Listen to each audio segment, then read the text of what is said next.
Good morning, Abby. It's Monday. My state is currently beginning its third week of mandatory shutdown of everything, and you can tell that I'm handling it well because I'm dressed like this. So let's talk for a hot second because I don't think I've actually been on camera for a video in several months. I don't know exactly how many.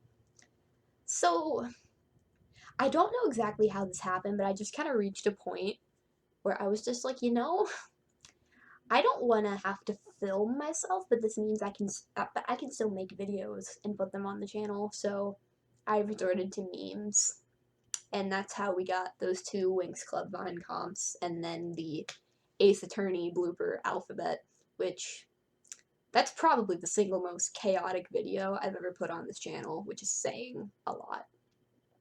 Oh yeah, also I'm into Ace Attorney now. That's a new interest of mine. Gotta have something to do during that quarantine. So I live in Illinois, and our state was put in a shelter in place order in the second week of April, in the second week of March, sorry. And it was supposed to continue just until the end of March, and then we would go back early in April. But then a couple days ago, the governor was like, "Nope, we're extending it until April 30th." So now I'm stuck in my home for another month, and you can tell that I'm handling it well because I'm wearing a cheerleading bathrobe, a Beatles shirt, and whatever these pants are. I don't know, I was kind of in a filming mood today, and I actually had an idea for a video. So we're gonna do that. So a side effect of this whole shelter in place thing is that also now my mom also has to stay at home more because she can't work. And she took it upon herself to use her newfound free time to go through all of the crap in my room and finally try and clean it for once. And during the process of doing this, we found a bunch of art from my elementary school art classes. And so I thought it would be kind of cute to just do a video looking back at my 9-year-old self's artistic skills and just seeing what we find because I've looked at some of this art before and it's an adventure, I assure you. So, the first thing we have is this gigantic coloring page of Spider-Man, and you can't tell it on camera, but it's made out of a felt substance, so I'm pretty sure that my parents bought me for this when I was really into Marvel. I'm pretty sure it came with a special set of felt markers specifically for this, but I've definitely lost those. And so you can see I got decently far into coloring it. I just never finished it, and I don't have felt markers, and I don't want to end up ruining it. So this will probably never be finished coloring, but it's still cool. It's still pretty cool. So not bad, young me. You got kind of scribbly on some of the especially this blue here. I got very scribbly, but all around not bad. This is probably a solid 7. 7 for the coloring job, probably a solid 7 out of 10, wouldn't you say? Okay, this is a normal piece of paper that's a coloring page of Spider-Man that never got colored. But I love, down here on Spider-Man's leg, there's one square of red. And I'm just imagining 9-year-old me coloring that one square and then just being like, nope! I don't know if that's actually what happened, but I hope it was. But yeah, this is just regular paper, so I don't know, I'm bored. Maybe I will finish this, because I have actual markers now, because my friend Oliver, you guys know her as Sadie, my friend Oliver gave me a bunch of markers before we left for this quarantine. Thanks for that, Oliver. Next we have a pastel, I think, drawing of a very bored pink bird. I don't know if this is supposed to be a flamingo or something. I don't actually, I think, see, the thing is, this was originally on a pink piece of paper, so I think I tried to color over it with white to make it look like an eagle. and then it just came out looking light pink, so instead, we just have this lovely, irritated flamingo. Not your best work, young me, but there was effort. There was effort. There was an attempt. And I can respect that. This may just look like random gibberish to you guys, but I remember this project, and this is strategically placed gibberish.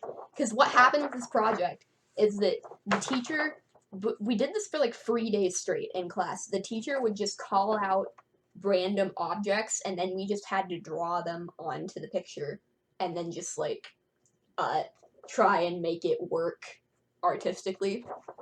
So let's try our best to identify some of these objects. This is gonna be tricky for like me to see it and also for the camera to see it. We'll do our best. Okay, I think this is a rainbow because this was how I drew rainbows when I was in 2nd grade. So, what grade is this? Oh, on the back it's labeled 5i, and I would guess that means I was in 5th grade when I made it. Okay, what is any of this? I think that's a cat. I don't know. That almost looks like a Christmas tree because it's got like a star on top. Windows, maybe? A red rabbit in a black box? Some kind of bird. I'm assuming it's supposed to be like a rooster since it has this long tail. A green square, I guess. Maybe a tree? I don't know. I'm very curious as to whatever this orange thing is, because I have no idea. This is some kind of like pitcher or jug of some kind, and that's... the shape is not bad. I'm impressed, younger me. Is this a castle? I don't know. And then we have a carrot, but it's on top of a banana, but the banana just has a green streak for some reason. Okay, final thoughts, like, there was an attempt here. 6 out of 10. This was one of those, like, special scratch-off things that they give you where, like, you carve it away and then, ooh, it's colorful. And I guess I decided to make a bunch of hearts. But, like, you know what? Like, looking at it, it's aesthetically appealing. I dig it. I dig it. This is a solid 7, young Molly. Good job. Good job. So this is some kind of nightmare portrait sent from hell to torture us all. It's like, I kind of think it's cool that it's like the same picture but in 2 different color palettes, but good lord, some of the color choices here. Young me was just kind of like pink everything and didn't consider the aesthetic consequences of having pink everything. So, like, I mean, I've never been good at painting, so, like, but, like, also, this is, like, a 4. This is presumably a dog.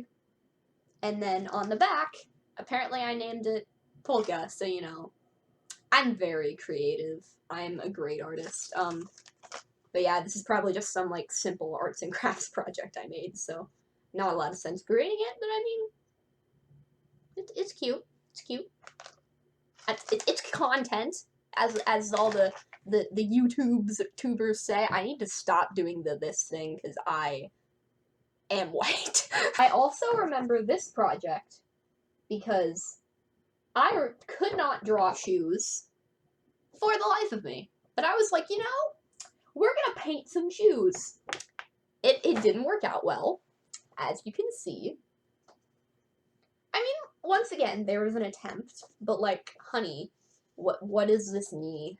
What is it doing? Is it okay? Does it need help? Why is this leg so much thicker than the other? Like, what is happening? Why is this driveway like super slanty and awkward? Like, there's a lot going on here. And then you can see on the back the place where I was like, oh, I'm gonna draw the shoes here, and then realized that was not going to even slightly cover my canvas. So, like,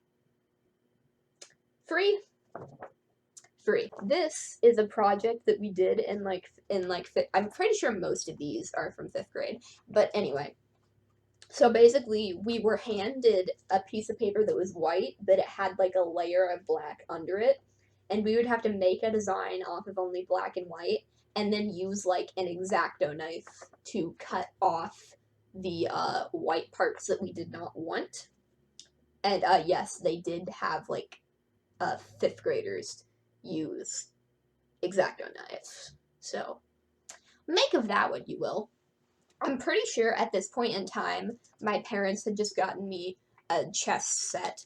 I still have it, but I don't really play chess that much because in middle school I became a sore loser. I kind of want to play chess again, but that's besides the point. I'm rambling. So, young me did not realize that making a full chessboard out of this was going to require a lot of carving and a lot of artistic talent that I just didn't have. Like what is this? I think this is supposed to be the castle. What the frick is it called? The rook?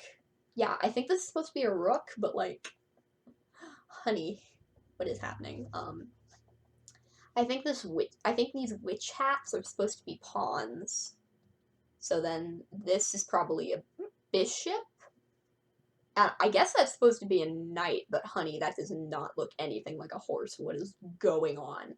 And then this is probably the king and the queen. Why is the queen so short? What is... Don't question. It's, you know, there was effort. 5. I also remember this project because the concept bugged the crap out of me.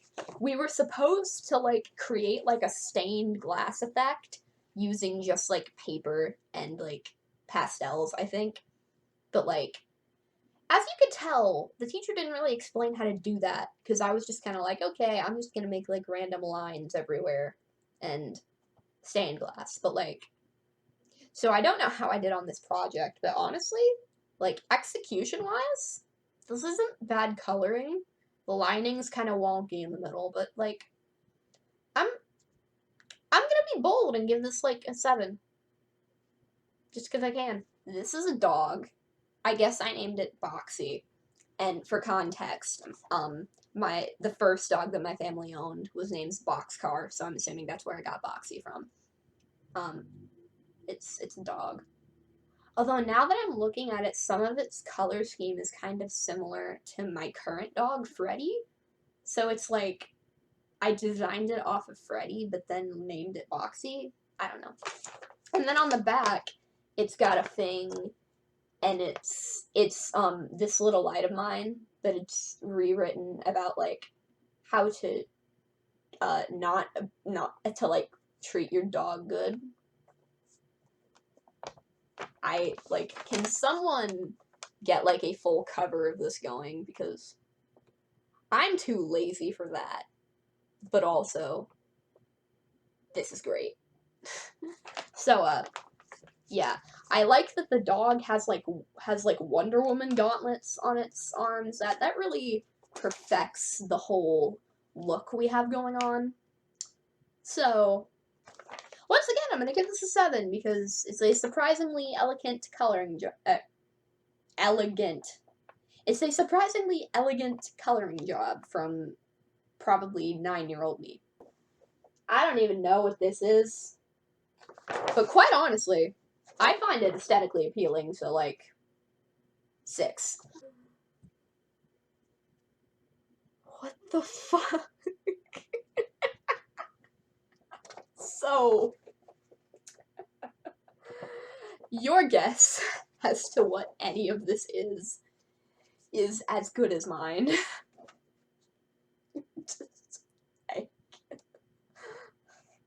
The coloring in the background isn't even that good either, and I don't know what this thing is supposed to be.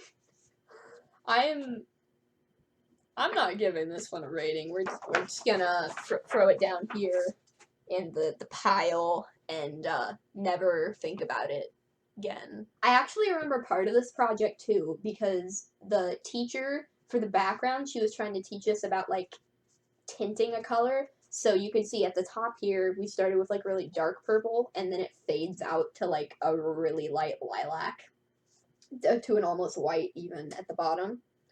And then we had to paint something on top of it. And so I've got a tree here with some very questionable looking birds.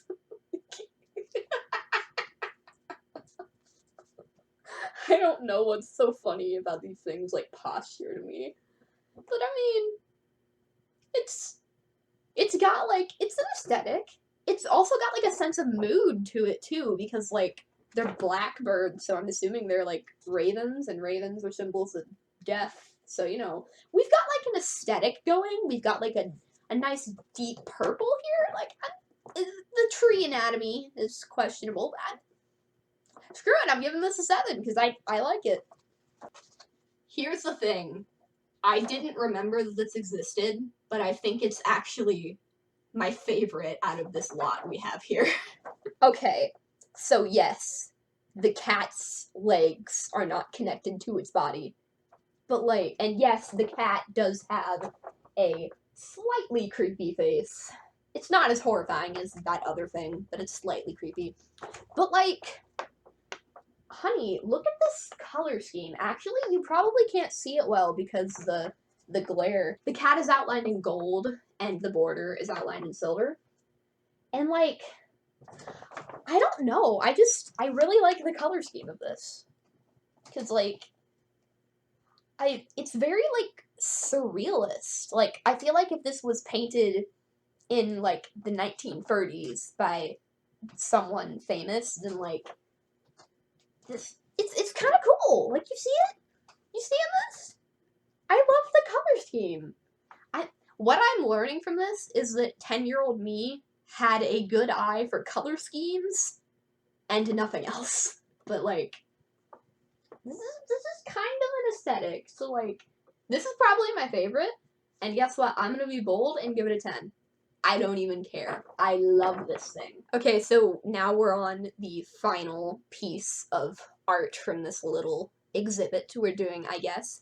But this one actually requires some backstory. So, I still today like the Marvel superheroes. When I was younger, I was, like, obsessed with them. They were what I spent my free time on. It was that and Harry Potter. And those were, like, my interests, nothing else. So back in the day, my dad and I used to watch this TV show called The Superhero Squad. I highly recommend it. It's great. Basically, it's like a kids show, but it's very self-aware, and it's funny to both kids and adults, because, like, I started rewatching it. I rewatched it, like, a year ago or something, and it was still funny. It's just good, okay? Like, just check it out. I know the art style looks dumb, but if you haven't watched it, I highly recommend it. It's great. So, apparently, young me loved this show so much that for the first time in her life, she was inspired to make art outside of a class project. And, darling. Okay, listen, I don't give a crap what any of y'all have to say. This is art, honey. This should be in a museum, hanging in all the places. I don't care. Don't at me. A piece glorious as this needs a full corner-to-corner dissection. So let's do that for a second. So first off, up in the corner we had my name written, and then under it, Mrs. Herman, who I'm assuming was an old teacher of mine, which is strange because I didn't do this for a class project, but then when I look on the back, it's like school grade poster board. So I'm assuming that I got this for a school project and then used it on this instead, which is great. Good job, young me. So, my favorite part is Iron Man up here, because just look at that glorious little smiley face. It's freaking beautiful. Also, another thing you're going to notice throughout this is that hands can jump off a cliff. Below Iron Man here, we have the Falcon, and then Red Wing put in next to him in pen. That's another thing you're going to notice with this. You can tell that this project was done in phases, because most of the characters were drawn in pencil and then had markers scribbled over them. But then, like Redwing here, he's just straight up drawn in pen, and there's going to be more of that. You can also see under all of the characters, I wrote their real names under, like, their superhero names. That was also done in pen afterwards. So, this project was definitely done in phases. So down here, we have Reptile. He's actually a character who I believe is exclusive to the show. He's basically Marvel's rip-off version of Beast Boy, except he can only turn into reptiles. Also, look at those elbows, darling. This is glorious. This is art. Do not fight me. Then we've got the Hulk over here. You can tell that I had to not draw on his face or the string on his pants because I didn't want them to be obscured. And he's saying, Hulk not understand, which, honey, me too. Here, in pen, let my hand find it, in pen only, we have Herbie. Herbie is, he's part of the Fantastic Four. Sometimes he's like a robot that Reed Richards made or something. I think he didn't get added to the show until, like, the second season, which is why he has been impromptu scribbled. Also, because I didn't like Herbie, that might have also influenced it. Herbie sucks. Up here, we have Miss Marvel. I'm assuming that I probably really liked her as a kid, because she is drawn very large with very flowing hair. I'm pretty sure the only reason I liked her is because at this point in the show she was like the only girl, and also she was like the smart, grounded one, while all the boy heroes are off being all crazy. So, yeah, I was 9. Okay, give me a break. Over here we have our boy 4. I don't really have a lot to say about him except he's not even holding his hammer. It's just hovering above his hand. And also, feet, the fuck are those? Then we have the Silver Surfer up here, which is another post Hawk edition you can see, because he was added in pen. You can actually see some of the Scarlet Witch's hat impeding into his box. I'm pretty sure the reason I forgot to draw him is because, spoilers, in Season 2, the Silver Surfer actually goes evil, and I think this was made during Season 2, so then I, like, forgot that Silver Surfer is one of the main good guy characters in Season 1. Like, that show has plot twists, man. Go watch it. Go watch it. Over here, we have the Scarlet Witch. Her cape is apparently just on her shoulder now, and she has the face of that one Walmart logo from the 80s, but, you know. Oh, and one of her hands is much bigger than the other, but, you know, like, not bad. Not bad. Captain America's chilling out down here. All I want to point out is that, once, like, 4, he's not holding his shield because, fuck hands. And also, just look at his derpy smile. He's just like, der, ooh, I'm Captain America. Still a better Captain America than Rob Liefeld? Is that his name?